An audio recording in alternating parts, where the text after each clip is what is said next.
تو اس میں جو شب برات کے موقع کے اوپر یہ پٹاخے چھوڑے جاتے ہیں اور مختلف قسم کی آتش بازی کے ایونٹ پرفارم ہوتے ہیں، انہیں کنڈیم کرتے تھے۔ اب تو یہ آلموسٹ ختم ہی ہو چکے ہیں۔ ہندوؤں کے ساتھ رہ رہ کر ہولی اور دیوالی کی رسومات کے زیر اثر مسلمانوں نے بھی اس رات کے اندر آتش بازی کا سلسلہ شروع کر دیا تھا۔ آج کل کی ینگ جنریشن کو اس کا آئیڈیا نہیں ہے کہ کتنی زیادہ آتش بازی ہوا کرتی تھی پچھلی صدی کے اینڈ میں۔ اس صدی کے سٹارٹ کے اندر یہ آہستہ آہستہ دعوت اسلامی کے زیر اثر، ظاہر ہے جب بریلوی مکتب کے بڑے لوگ جنہوں نے شب برات کی رسومات کو گود لیا ہوا تھا وہ خود ہی اعلان برات کر دیں تو پھر ایشو ایڈریس ہو جاتا ہے، ایک نیچرل چیز ہے۔ تو الیاس قادری صاحب کو یہ میں کریڈٹ دوں گا، اگر کسی ایک بندے کو کریڈٹ جاتا ہے نا بریلویوں میں، وہ الیاس قادری صاحب ہیں، کہ ان کی ایفرٹ کی وجہ سے اس زمانے میں بھی ہم لوگ جب درس و بیان کا سلسلہ کرتے تھے تو باقاعدہ آتش بازی کو کنڈیم کرتے تھے، اور پھر دعوت اسلامی چونکہ ایک تبلیغی جماعت بریلویوں کی، ان کے زیر اثر پھر یہ اتنی بات پھیلی کہ اب اس کی باقیات صرف اتنی ہے کہ مساجد کے اندر آپ کو لائٹنگ نظر آئے گی، سمپل سی، بس یہ شب برات رہ گئی ہے، یا لوگ رات کا قیام کر لیتے ہیں، صبح کے وقت سحری کا بندوبست ہوتا ہے۔ باقی وہ جو خرافات تھی نا اسپیسیفکلی یہ آتش بازی والی، وہ مکمل طور پہ ختم ہو چکی الحمدللہ۔ اس کے پیچھے ہماری اکانومی بھی ہے، اب لوگوں کے پاس اتنا پیسہ بھی نہیں کہ ان کاموں میں صرف کریں، یہ بھی ایک ریزن ہے۔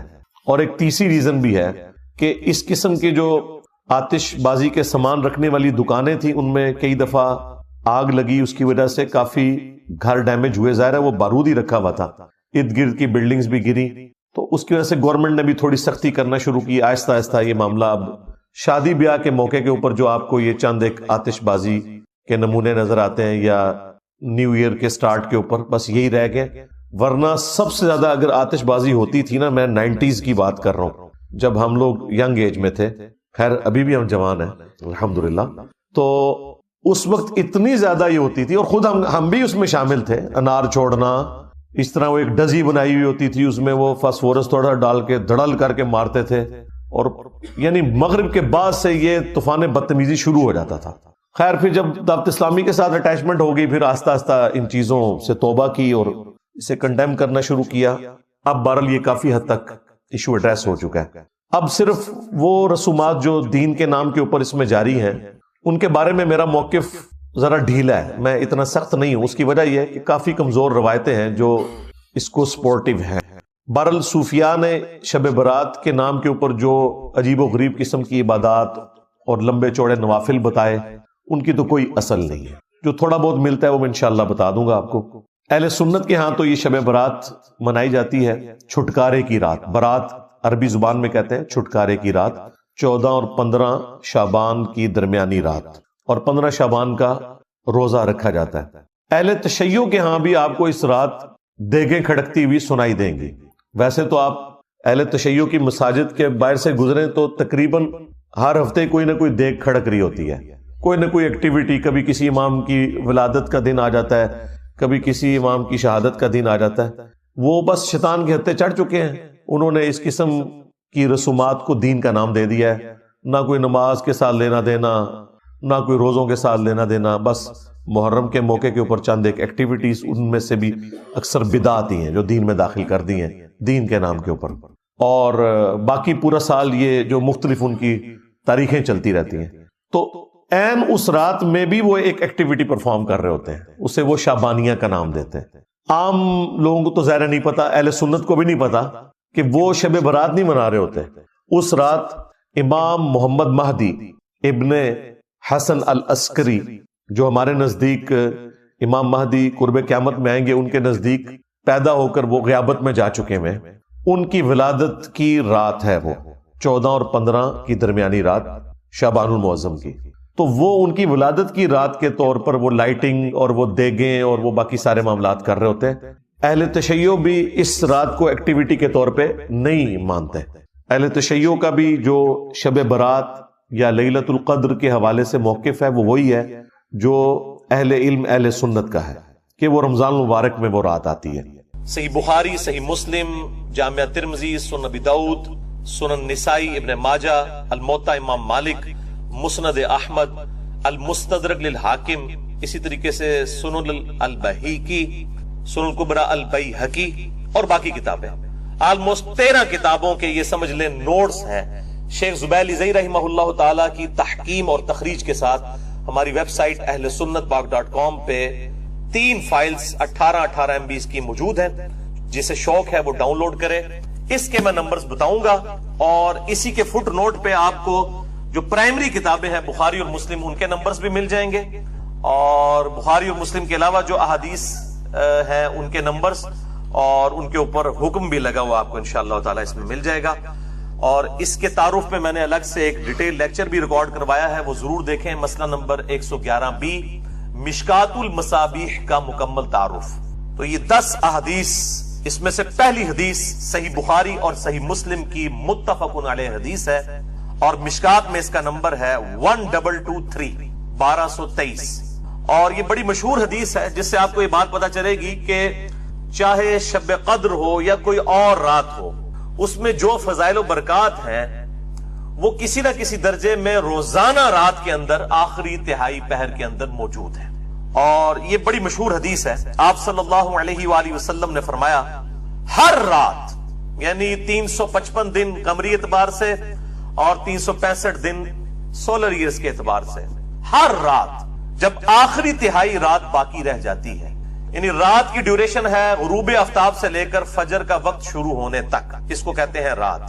اگر یہ سپوز 9 گھنٹے کی رات ہے تو اس کو 3 پہ ڈیوائیڈ کر لیں تو آخری جو 3 گھنٹے ہوں گے، ہر رات تمہارا رب آسمان دنیا پر نزول فرماتا ہے جیسا کہ اس کی شان کے لائق ہے، اور پوچھتا ہے کوئی ہے جو مجھ سے دعا کرے کہ میں اس کی دعا قبول کروں، کوئی ہے جو مجھ سے مانگے کہ میں اسے عطا کروں، کوئی ہے جو مجھ سے مغفرت طلب کرے کہ میں اسے بخشش عطا فرما دوں، اور یہ سلسلہ جاری رہتا ہے حتیٰ کہ طلوع فجر ہو جائے، یعنی آخری تہائی رات کا جو حصہ ہے ختم سحری تک، فجر کا وقت شروع ہونے تک اللہ تعالیٰ کی طرف سے یہ ندا آتی رہتی ہے۔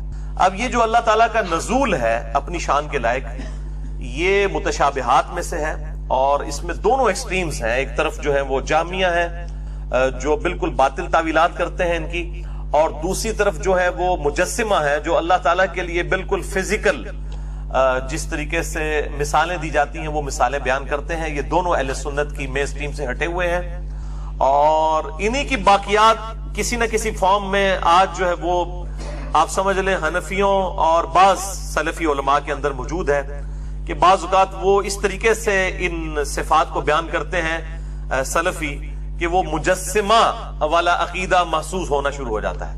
اسی طریقے سے حنفی اس طریقے سے بیان کرتے ہیں گویا کہ جہمیہ والا عقیدہ لگنا شروع ہو جاتا ہے، جبکہ اس کے درمیان ہے حق راستہ۔ اور اس پہ جس کو شوق ہو تو یوٹیوب پہ آپ رومن میں جا کر لکھیں اللہ کہاں ہے، یا انگلش میں بھی لکھ دیں ویئر از اللہ، تو سب سے ٹاپ پہ انشاءاللہ میرا کلپ کھل جائے گا، جو میرا خیال ہارڈلی 11-12 منٹ کا کلپ ہے۔ اسی طریقے سے استواء علی العرش کے حوالے سے بھی میرا کلپ ہے 10-12 منٹ کا، وہ بھی آپ کو مل جائے گا، آج اس کی ڈیٹیل میں جانے کی ضرورت نہیں ہے۔ دوسری حدیث پرٹیکولرلی بالخصوص شعبان المعظم کی فضیلت سے ریلیٹڈ ہے، اور یہ بڑی مشہور حدیث ہے اور بڑی کریٹیکل حدیث ہے۔ میں اس کا نمبر بھی بتا دیتا ہوں، سنن نسائی میں ہے 2359 انٹرنیشنل نمبر کے مطابق، اور دور حاضر میں 2 بڑے محدثین شیخ زبیر لیزئی رحمہ اللہ تعالی المتوفى 1435 ہجری اور شیخ ناصر الدین البانی رحمہ اللہ تعالی المتوفى 1999 عیسوی، ان دونوں نے اس کی تحکیم کی ہے صحت کے ساتھ۔ اور مشکات میں آپ کو یہ حدیث تو نہیں ملے گی، لیکن شیخ زبیر صاحب نے جو شعبان المعظم پہ ضعیف روایت تھی اس کے فٹ نوٹ پہ لکھ دیا کہ یہ شعب الایمان امام بیہقی کی کتاب کی روایت تو ضعیف ہے، لیکن یہ روایت صحیح ہے جو یہ میں بیان کرنے جا رہا ہوں۔ 1305 نمبر 1305 مشکات میں جو حدیث ہے اس کے فٹ نوٹ پہ یہ حدیث شیخ زبیر صاحب نے سنن نسائی کی لکھ دی ہے۔ اسامہ ابن زید رضی اللہ تعالیٰ عنہ کہتے ہیں کہ میں نے نبی صلی اللہ علیہ وسلم سے پوچھا، اے اللہ کے محبوب صلی اللہ علیہ وآلہ وسلم، کیا وجہ ہے کہ میں آپ کو رمضان المبارک کے بعد کسی اور مہینے میں اتنے روزے رکھتا ہوا نہیں دیکھتا جتنے روزے آپ شعبان المعظم کے مہینے میں رکھتے ہیں؟ تو آپ صلی اللہ علیہ وسلم نے فرمایا کہ یہ جو مہینہ ہے جو رجب اور رمضان کے درمیان ہے یعنی شعبان، یہ ایسا مہینہ ہے کہ اکثر لوگ اس کی فضیلت سے غافل ہیں. یہ بڑی امپورٹنٹ بات ہے. اکثر لوگ اس کی فضیلت سے نا واقف ہیں اور غافل ہیں. غافل کے الفاظ ہیں. جبکہ یہ ایسا مہینہ ہے کہ جس میں اعمال اللہ کے حضور پیش کیے جاتے ہیں، اور میں اس لیے کثرت سے روزے رکھتا ہوں. اور بخاری مسلم کی حدیث میں آتا ہے کہ بعض اوقات آپ نے شعبان کا پورا مہینہ ہی روزے رکھے ہیں. میں اس لیے کثرت سے روزے رکھتا ہوں کہ میری یہ خواہش ہے کہ جب اللہ تعالیٰ کے حضور شعبان کے مہینے میں میرا نامہ اعمال پیش ہو تو میں روزے کی حالت میں ہوں، روزے کی حالت میں میرا نامہ اعمال پیش ہو.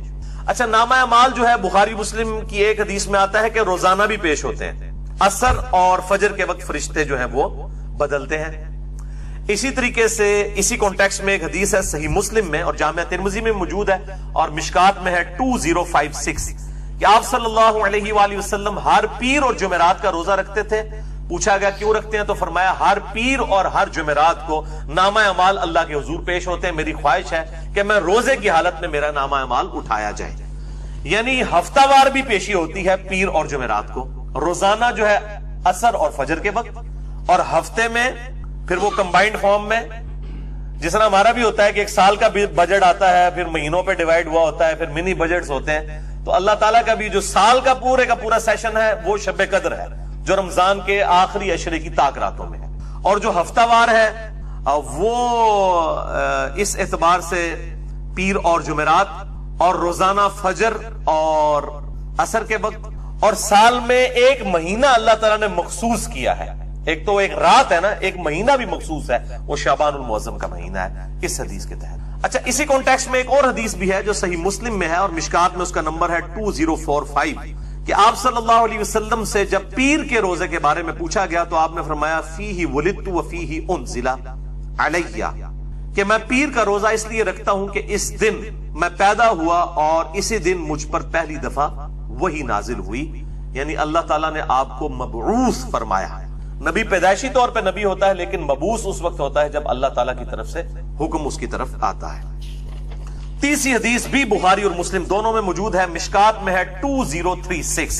اما عائشہ رضی اللہ تعالیٰ عنہ کہتی ہیں کہ میں نے رمضان مبارک کے علاوہ آپ صلی اللہ علیہ وآلہ وسلم کو کسی بھی اور مہینے میں اتنے روزے رکھتے ہوئے نہیں دیکھا جتنا کہ شعبان کے مہینے میں روزے کثرت کے ساتھ رکھتے ہوئے دیکھا ہے.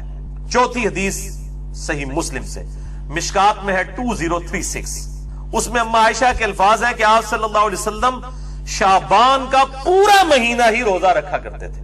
اب یہ دونوں طرف تطبیق آپٹیمل سولوشن یہ ہوگا کہ اکثر آپ کا عمل یہ تھا کہ آپ صلی اللہ علیہ وسلم پورا مہینہ ہی روزہ رکھا کرتے تھے شعبان کا، بسا اوقات بیچ میں سے چھوڑ بھی دیتے تھے. اور یہ دونوں یعنی آپ صلی اللہ علیہ وسلم سے اعمال ثابت ہیں. پانچویں حدیث بھی صحیح مسلم سے. آپ دیکھ لیں یہ ساری کی ساری حدیث بخاری اور مسلم سے ہیں سوائے ایک سنن نسائی والی حدیث. اور مشکات میں ہے 2046 صحیح مسلم کے ریفرنس سے کہ اما عائشہ رضی اللہ تعالیٰ عنہ کہتی ہیں کہ آپ صلی اللہ علیہ وسلم ہر مہینے 3 روزے رکھا کرتے تھے اور اس چیز کی بھی پرواہ نہیں کرتے تھے کہ وہ کن ایام میں ہوں. یعنی آپ صلی اللہ علیہ وسلم 3 روزے تو کم از کم رکھا کرتے تھے.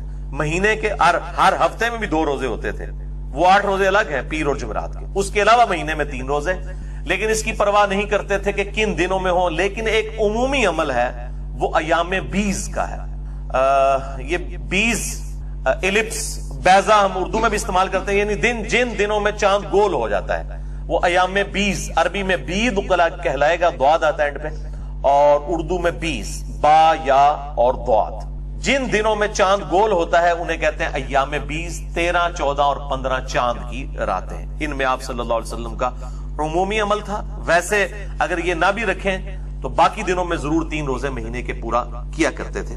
اور اس حوالے سے وہ چھٹی حدیث ہے، صحیح بخاری اور صحیح مسلم دونوں میں موجود ہے. مشکات میں ہے 2054 کہ آپ صلی اللہ علیہ وسلم نے فرمایا کہ ہر ماہ میں 3 روزے رکھ لینے والا گویا اس طرح ہے کہ وہ ہمیشہ ہی روزہ رکھتا ہے. یعنی ہمیشہ اگر کوئی شخص روزہ رکھے تو اگر مہینے میں 3 روزے رکھ لے تو اللہ تعالیٰ اس کو گویا اس طرح کا ثواب عطا فرمائے گا کہ وہ ہمیشہ روزہ رکھنے والے کے مترادف ہے. اور اسی حدیث میں الفاظ موجود ہیں کہ آپ صلی اللہ علیہ وسلم نے روزانہ روزہ رکھنے سے منع فرمایا، اور فرمایا اگر کسی نے بہت روزے رکھنے ہیں تو داؤدی روزے رکھے، یعنی ایک دن روزہ رکھے اور ایک دن چھوڑ دے. یہ ایز اے لاسٹ ریزارٹ، یعنی مہینے میں آپ یہ ایک روزہ چھوڑ کے ایک روزہ یہ رکھ سکتے ہیں. اس کی اجازت مرحمت فرما دی. اچھا، یہ جو سیم فضیلت ہے، جو مہینے میں 3 روزے رکھے اسے پورے سال کے روزوں کا ثواب ملے گا. اب مہینے میں 3 رکھیں تو سال کے کتنے بنے؟ 12 تیا 36. ایک آسان عمل بھی ہے، وہ صحیح مسلم میں ہے اور مشکات میں 2047 کہ آپ صلی اللہ علیہ وآلہ وسلم نے فرمایا جو شخص رمضان کے بعد 6 روزے رکھ لے شوال کے. اب اس میں کوئی شرط نہیں ہے کہ وہ فوراً بعد شروع کرنے ہیں. بعض نے کہا جی ایک فوراً رکھ لو، باقی پاویں پورے مہینے رکھ لو. کوئی تفریق نہیں ہے. پورے مہینے میں جس وقت چاہیں یہ 6 کی گنتی پوری کر سکتے ہیں، چاہے فوراً بعد کر لیں چاہے بعد میں شروع کریں، جس وقت مرضی یہ 6 روزے رکھ لے. صحیح مسلم مشکات میں 2047. تو گویا اس طرح ہے کہ وہ پورا سال ہمیشہ ہی روزہ رکھنے والے کے مترادف ہے. تو یہ اللہ تعالیٰ کی طرف سے آسانی ہے کہ آپ 36 روزے رکھ کے بھی اور 6 روزے رکھ کے بھی. جیسے صحیح مسلم میں حدیث ہے کہ سیدہ جویریہ رضی اللہ تعالی عنہا آپ صلی اللہ علیہ وسلم فجر کے بعد کہیں گئے تو دیکھا مصلی پہ بیٹھی ہوئی ہیں. کافی دیر بعد آپ واپس آئے، سورج کافی بلند تھا، وہ اس وقت تک مصلی پہ بیٹھی عبادت کر رہی تھی. تو آپ نے فرمایا کہ تم صبح سے بیٹھی ابھی تک عبادت کر رہی ہو؟ انہوں نے کہا ہاں جی. تو آپ صلی اللہ علیہ وسلم فرمایا کہ میں نے 4 کلمات 3 دفعہ کہے ہیں اور مجھے اس سے زیادہ ثواب مل گیا. سبحان اللہ وبحمدہ عدد خلقہ ورضا نفسہ وزنۃ عرشہ ومداد کلماتہ.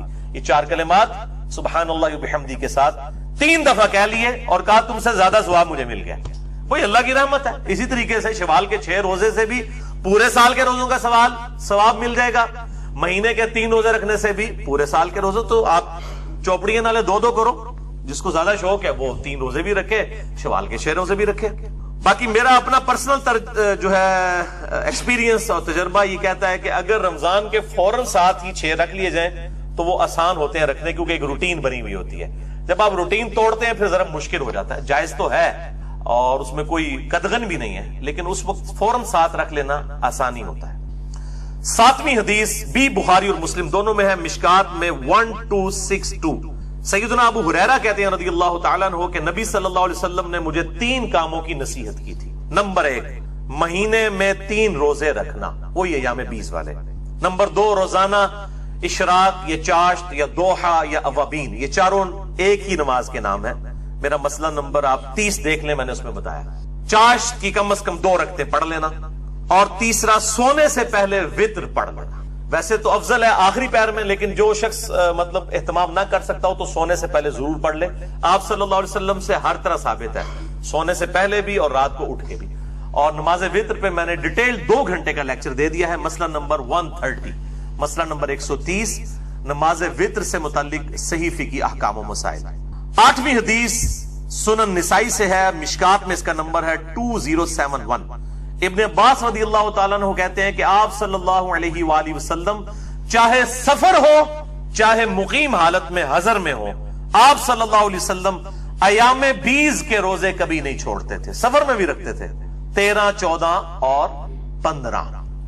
9ویں حدیث سیدنا ابو ذر غفاری رضی اللہ تعالیٰ عنہ کے حوالے سے ہے، جامعہ ترمذی میں اور سنن نسائی کے اندر. مشکات میں اس کا نمبر ہے 2057. ابو ذر غفاری رضی اللہ تعالیٰ عنہ کہتے ہیں کہ آپ صلی اللہ علیہ وآلہ وسلم نے فرمایا کہ اے ابو ذر، جب تم مہینے میں 3 روزے رکھو تو 13، 14 اور 15 کو رکھا کرو چاند کی، یعنی ایام 20 جن میں چاند گول ہوتا ہے، 13، 14، 15. لیکن مسلم کی حدیث ہم پہلے سن چکے ہیں، یہ ضروری نہیں ہے، یہ بہتر ہے 13، 14، 15. ادروائز آپ پورے مہینے میں کسی بھی وقت 3 روزے رکھ سکتے ہیں. یہ افضلیت والا معاملہ. اب آگے میرے بھائیوں وہ ٹروتھ ریویلنگ 10ویں حدیث شعبان المعظم کے روزے کے حوالے سے، اور پرٹیکولرلی 15 شعبان المعظم کا جو روزہ ہے اس کے حوالے سے. اس کو شب برات کے ساتھ کوئی مکس نہ کرے. وہ 15ویں رات ہے، یہ 15واں دن ہے، وہ الگ چیز ہے، یہ الگ چیز ہے. کیونکہ جن لوگوں نے جنہوں کہتے ہیں روند مارنا ہوتا ہے نا، وہ کو گل کچھ دی کچھ بنا چھڑ دینا. تو میں پہلے کلیئر کر لوں، یہ شب برات کی بات نہیں ہو رہی، یہ 15 شعبان کے دن کے روزے کی بات ہو رہی ہے. صحیح بخاری اور صحیح مسلم دونوں میں یہ حدیث موجود ہے.